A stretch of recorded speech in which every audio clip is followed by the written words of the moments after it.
for our last example here, we're back to a parallelogram off the grid, and we see that we have J, F, G, H. So I guess I should call it F, G, H, J. So we don't have any markings here, but I'm going to tell you right now that we're going to assume, or it's going to be given actually, that this is a parallelogram. So we'll say that parallelogram F, G, H, J is what's happening here in this picture. Now, if that is the case, then we're going to find MH and FH. Now, if you go back and look at the picture, I've already given you F, G, H, J, and I've given you 5. But then you say, Mr. Swisher, where's M? Well, Mr. Swisher forgot something. He forgot to write down where M was. And if you remember from what we just did, M is going to be the point where the diagonals meet at. Okay? So basically what I've given you is that 5 is the length of FM. So all we got to do is use that to help us find MH and FH. Okay? Now, let's remember that last property we just talked about. What do we know about the diagonals? That's right. They bisect each other, which means that if I have JG, we know that this part, JM, and MG are congruent. We don't need those though, because we need MH and FH. So FM is 5. So first of all, I'm going to mark this with 2 marks because we don't know that JM and FM are equal. We don't know those are equal. So I'm going to mark with 2 marks, and that means I'm going to mark MH with 2 marks. Okay? We know that FM is 5, and if I have MH marked the same way as I have FM, should we know what MH is? Yes, we should. MH is equal to 5,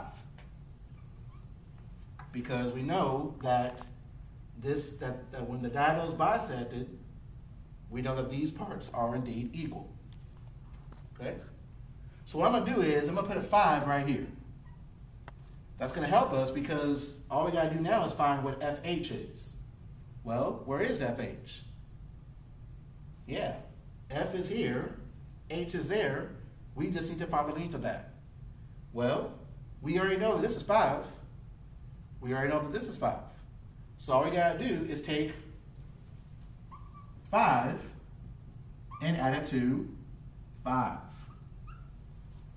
Now, say it with me.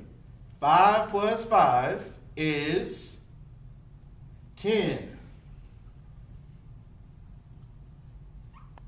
So, FH is 10 and MH is 5. And that's what we need to do for that problem. Okay? So, we learned a lot of different properties about parallelograms. We learned about that the sides, opposite sides, are congruent and parallel. So remember, so this is a parallel symbol. And I'll just redraw these real quick.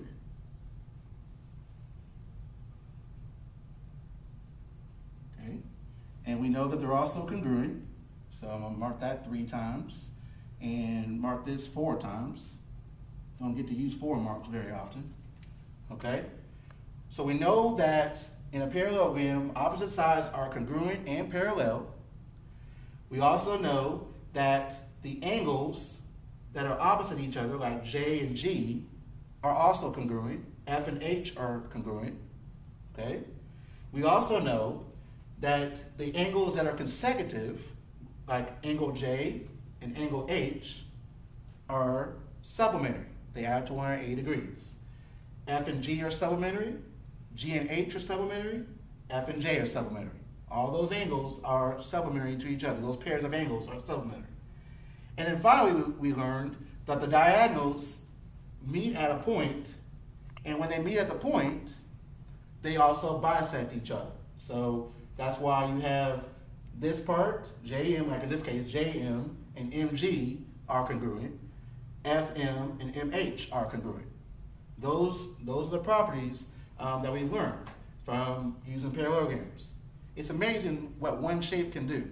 It's absolutely amazing that all this stuff can happen just because of one shape. Next, tomorrow, you'll learn about how to prove that a parallelogram is indeed a parallelogram, or prove that a shape is a parallelogram, based on the facts that we learned here today, and maybe something else. You'll have to find out. But in the meantime, let me tell you what the problems are for this section, section 8.2. The page number for that is page 518 to 519, and you're going to do 17 through 31 all. And then you say, whoa, Mr. Switcher, that's a lot of problems. Well, if you look at the earlier problems in this section, or there's a section of the problems where the problems are just, maybe finding, is it always true or is it sometimes true? It's not really any math involved. You just got to think about, what's going on with it. So that's why I decided to go and give you these problems. Okay? And that wraps up this lesson for today, and I hope you enjoyed it.